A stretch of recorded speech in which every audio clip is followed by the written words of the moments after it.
तो आज की वीडियो में ये जानने वाले हैं लूप के बारे में और लूप के कितने टाइप्स होते हैं और हर एक टाइप्स के हम ग्रेटर डिटेल में जाकर जानेंगे कि वहाँ पर कैसे कोड से एरर जनरेट हो सकता है और किन किन सिचुएशनों में कोड से एरर जनरेट हो सकता है और कब किस लूप को यूज करेंगे, इन सब के बारे में हम जानेंगे विद ग्रेटर डिटेल्स से। ओके, तो ये हमारा रहा लूप और इसके कितने टाइप्स को होते हैं पहले हम ये जानते हैं। ओके, तो बेसिकली जो लूप यहाँ पर है मेन 3 टाइप्स को होते हैं, while loop, do while loop और फॉर लूप। तो सबसे पहले हम जानेंगे वाइल लूप को और ये भी जानेंगे कि हम वाइल लूप को कब यूज़ कर सकते हैं, डू वाइल लूप को यूज़ कर सकते हैं और फॉर लूप को यूज़ कर सकते हैं। इन सब के बारे में जानेंगे विद ग्रेटर डिटेल्स में। ओके, अपने आने वाले अपकमिंग वीडियो में। इस वीडियो में हम केवल जानेंगे वाइल लूप के बारे में। ओके, तो ये हमारा रहा वाइल लूप और जानते हैं वाइल लूप का definition. This loop will be preferred by the programmer if he has not aware of how many iteration to proceed.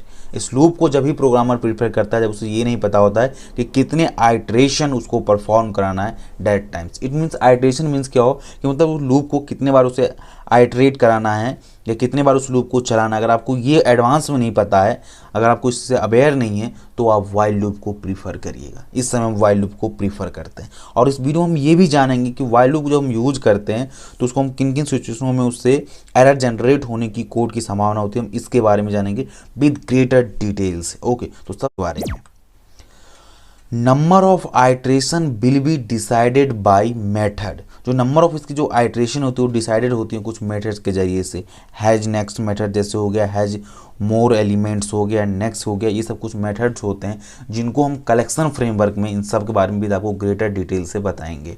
Okay, अब इसके हम सिंटेक्स के बारे में सबसे पहले जानते हैं वाइल लूप के बारे में। तो सिंटेक्स, तो यहाँ पर हमारा ये वाइल हो गया और जो इसके अंदर हम कंडीशन पास करते हैं वो condition must be Boolean type, मतलब बूलियन टाइप होना चाहिए। इट मीन जो भी यहाँ पर आप एवोल्यूशन होगा रन टाइम में उसके जो रिजल्ट आना चाहिए वो बूलियन टाइप का होना चाहिए, ट्रू या फॉल्स में, तभी ये एक्सेप्ट करेगा, अदरवाइज नहीं। और ये विद इन पैरेंथेसिस के अंदर जो लूप ऑफ द बॉडी हम बोलते हैं, इस बॉडी का ये पूरा लूप होगा। इसके अंदर हम कोई स्टेटमेंट लिखते हैं जो अगर ये कंडीशन ट्रू हुआ इट मीन्स इसके अंदर ये एग्जीक्यूट होगा। ओके, और यहाँ पर जो एक्सप्रेशन पास होगा वो मस्ट बी बूलियन टाइप होनी चाहिए, बूलियन टाइप, तभी ये एक्सेप्टेबल रहेगा, अदरवाइज नहीं रहेगा। ओके, तो इसके कुछ इंपॉर्टेंट पॉइंट्स हम इसके बारे में जानते हैं with greater details. Curly braces are optional.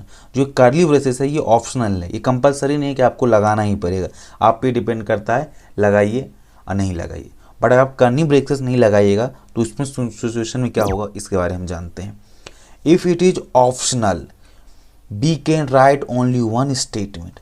अगर ये ऑप्शनल, अगर आप कर्ली ब्रैकेट नहीं लगा रहे उस समय आप एक ही स्टेटमेंट लिख सकते हैं और वो स्टेटमेंट कौन सा नहीं होना चाहिए, that statement should not be declarative statement. वो स्टेटमेंट जो है डिक्लेरेटिव स्टेटमेंट नहीं होना चाहिए। अब यहाँ पर डिक्लेरेटिव स्टेटमेंट का मीनिंग क्या वो मैं बताना चाहूँगा। जैसे कि आप इंट इक्वल टू 10, इससे आप इस तरह नहीं लिख सकते हैं, या कोई वैल्यू को डिक्लेयर नहीं करते, string S equal to John, आप ऐसे कोई वैल्यू को डिक्लेयर नहीं कर सकते डाटा टाइप को। यहाँ पे ओनली वन स्टेटमेंट लिख सकते हैं। ओके, अगर आप यहाँ पर कर्ली ब्रेसेस नहीं लगा रहे हैं तो, कर्ली ब्रेसेस लगाए तो आप डिक्लेयर कर सकते हैं, नो प्रॉब्लम।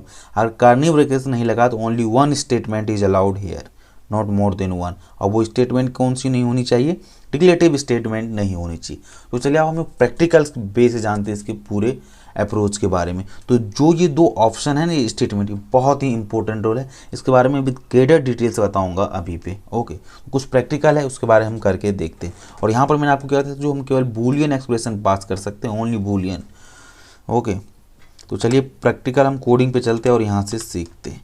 तो यहाँ से हमारा ये क्लास है टेस्ट और यहाँ से हमारा मेन मेथड का ये पूरा सिग्नेचर है। ओके, और यहाँ से सबसे पहले हम बनाते हैं एक वाइल लूप और यहाँ पर अगर हम 1 पास कर देंगे तो क्या ये हमारा कंपाइल होगा कि नहीं होगा, सबसे पहले हम ये जानते हैं। ओके, तो मैं यहाँ पर लिखता हूँ system dot out dot print L N और यहाँ से इसके अंदर दे देता हूँ सिंपली ड्यूक। ओके, और कर्ली ब्रेसेस लगाता हूँ, इसे कंट्रोल एस से सेव करता हूँ। देन मैं यहाँ से आता हूँ कमांड प्रॉम्प्ट है। ओके, और यहाँ को Java C test dot Java compile करते हैं और देखिए हमारा कंपाइलेशन के incompatible types, int can't be converted to boolean. अब देखिए इस स्टेटमेंट का मतलब मैं देता हूँ, int can't be converted to boolean. यहाँ पर हमने जो वैल्यू पास किया वो इंटीजर नंबर है। ओके, बाय डिफॉल्ट जो भी आप नंबर पास करते हैं वो इंटीजर जावा में ट्रीट किया जाता है। तो यहाँ पर हम आपको बताते हैं कि यहाँ पर केवल बूलियन एक्सप्रेशन होना चाहिए तभी ये एक्सेप्टेबल है, अदरवाइज नहीं एक्सेप्टेबल है। तो ये इसीलिए यहाँ पर एरर जनरेट ओनली बूलियन। अगर मैं यहाँ पे ट्रू पास कर दूँ तो सिंपली ये एक्सेप्ट कर लेगा, नो प्रॉब्लम। ओके, तो मैं इसे एंटर देता हूँ, यहाँ से सेव किया, अगेन मैं आया और यहाँ से कंपाइल करता हूँ। देखिए हमारा कंपाइलेशन सक्सेसफुल हो गया, इट मीन्स बूलियन था, ये एक्सेप्ट कर लिया। ओके, नेक्स्ट कंडीशन के बारे में हम जानते हैं। तो यहाँ पर हमने इसको दे दिया, अब इसको कंपाइल करके इसको अब रन करके भी आपको मैं दिखा देता हूँ। सबसे पहले तो मैं जाता हूँ जावा टेस्ट, जैसे एंटर हिट करूँगा तो देखिए इनफाइनाइट लूप हो गया, जिसके कारण से लगातार चलता ही जा रहा है। ओके, मैंने यहाँ पे भी रोक दिया है क्योंकि कंडीशन जो यहाँ पर था कभी फॉल्स नहीं होगा, इसीलिए कंटिन्यूसली चलता ही रहेगा। ओके, ये थी कंडीशन। यहाँ से ये इनफाइनाइट लूप यहाँ से चल सकता है। अगर आपने डायरेक्टली ट्रू पास कर दिया एट मीन्स ये लूप जो रहेगा इनफाइनाइट टाइम रहेगा।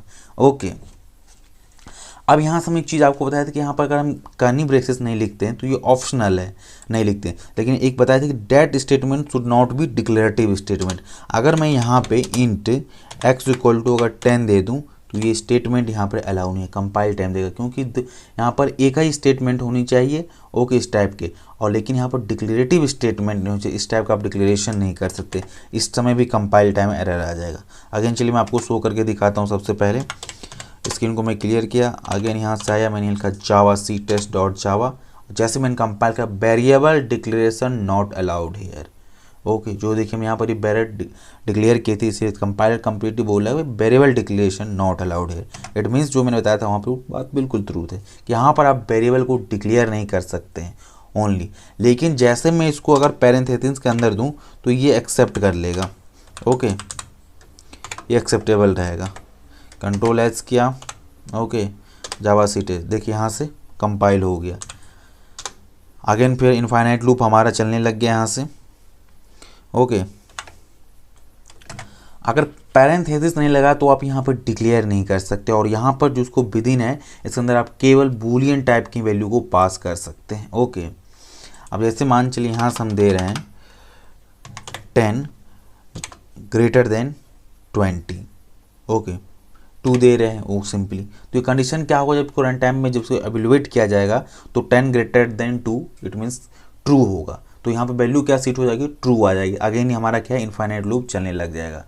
तो यहाँ पर जो आउट एवेल्यूएशन के बाद जो हमारा आएगा वो ट्रू आएगा। तो बूलियन टाइप वैल्यू आनी चाहिए। कंडीशन यहाँ पर ऐसे पास करिए कि जो कि उसका एंड टाइम जब एवेल्यूएशन हो तो वो बूलियन टाइप का आ जाए, ओनली यही एक्सेप्टेबल है। ओके, इतना बात होगा। अब यहाँ पर हम जानते हैं कि अनरीचेबल कोड कब कब हो सकता है, ये भी हमको जानने वाले हैं इसके बारे में। ओके, तो अनरीचेबल के बारे में हम जानते हैं।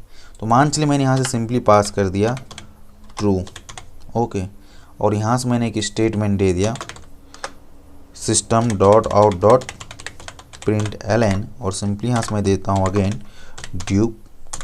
ओके, और यहाँ दे देता हूँ system dot out dot print L N, और यहाँ से मैं दे देता हूँ नेम बॉब्स। ओके, अब यहाँ देखिए यहाँ कंडीशन ट्रू हो गया। इट मीन्स क्या हुआ, एक कंडीशन जावा कैसे ट्रीट करेगा, ये विद इन लूप रहेगा। पहला जो स्टेटमेंट ये केवल विद इन लूप रहेगा, कुछ इस तरह से मान के लिए ट्रीट होगा। ओके, मैं भी लिखा रहा हूँ कि ये बॉडी ऑफ द लूप में इसको केवल ट्रीट करेगा और इसको out of the loop treat करेगा, कुछ ऐसा। जब हम ऐसा लिखेंगे, जैसे अब यहाँ से मैं हटा दे रहा हूँ, आई होप आप समझ पाए होंगे। तो केवल यही statement again and again execute होगा, और ये स्टेटमेंट जो नीचे वाला हमारा है बॉक्स वाला, ये एग्जीक्यूट ही नहीं होगा। कंट्रोल केवल इसी पास रहेगा, क्योंकि ये जब कब एग्जीक्यूट होगा, जब ये कंडीशन फॉल्स होगा। लेकिन मैं यहाँ पर डायरेक्ट वैल्यू ट्रू पास किया, it means true he value रहेगा, और अगेन अगेन ये लूप चलता रहेगा, केवल ट्यूब प्रिंट होता रहेगा। लेकिन कभी भी जो कंट्रोल है वो बॉक्स पास नहीं आएगा। इसीलिए जो ये स्टेटमेंट है ना वो अनरीचेबल स्टेटमेंट रहेगा। ओके, तो इस कंडीशन में भी यहाँ पर एरर जनरेट होगा। तो चलिए मैं इसको आपको शो करके दिखाता हूँ। सबसे पहले तो मैंने यहाँ से कंट्रोल स्क्रीन क्लियर किया, अगेन किया कंपाइल, और यहाँ देखिए unreachable statement system dot out dot print L N Bobs. It means क्या होगा, कंट्रोल कभी भी यहाँ पर नहीं आएगा, केवल यही हमारा कंडीशन एग्जीक्यूट अगेन अगेन होता रहा है, क्योंकि यहाँ पर मैं कंडीशन पास किया है ट्रू।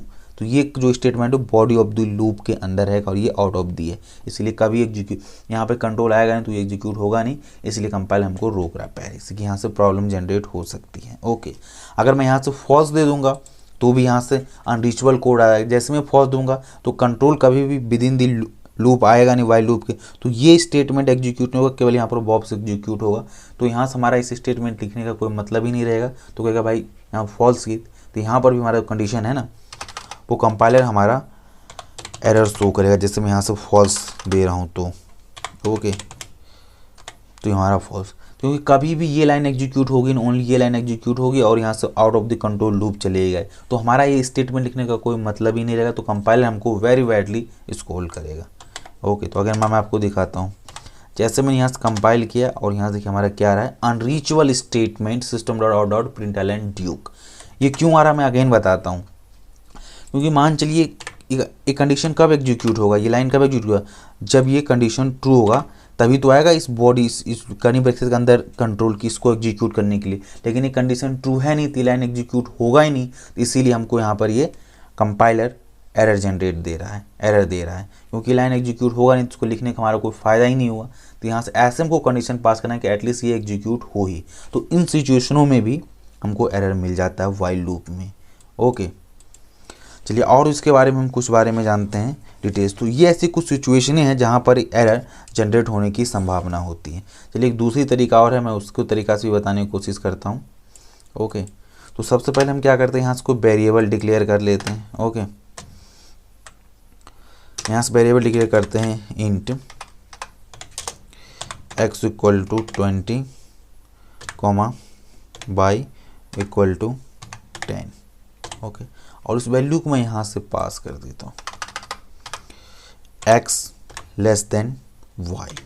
जब ये एग्जीक्यूट होगा लाइन, ये while loop x less than y, x की वैल्यू क्या है 20 लेस देन ये, तो कंडीशन क्या होगी, फॉल्स हो जाएगी। कंडीशन फॉल्स होगा, इट मीन्स कंट्रोल कभी भी इस लाइन पास नहीं आएगा, डायरेक्टली यहाँ पर आएगा। तो इस लाइन लिखने का हमारा कोई पर्पज़ ही नहीं है। तो कंपाइल सॉल्यूशन जो है यहाँ पर भी इस सिचुएशन में भी जो हमारा है वो एरर जनरेट करेगा। तो यहाँ से भी क्या आएगा, अनरीचेबल कोड हमारा यहाँ से ड्यूक आ जाएगा। अगेन मैं यहाँ से आपको दिखाता हूँ। ओके, बॉक्स हमारा केवल आया और वहाँ पे नहीं गया, ये कंट्रोल आ गया।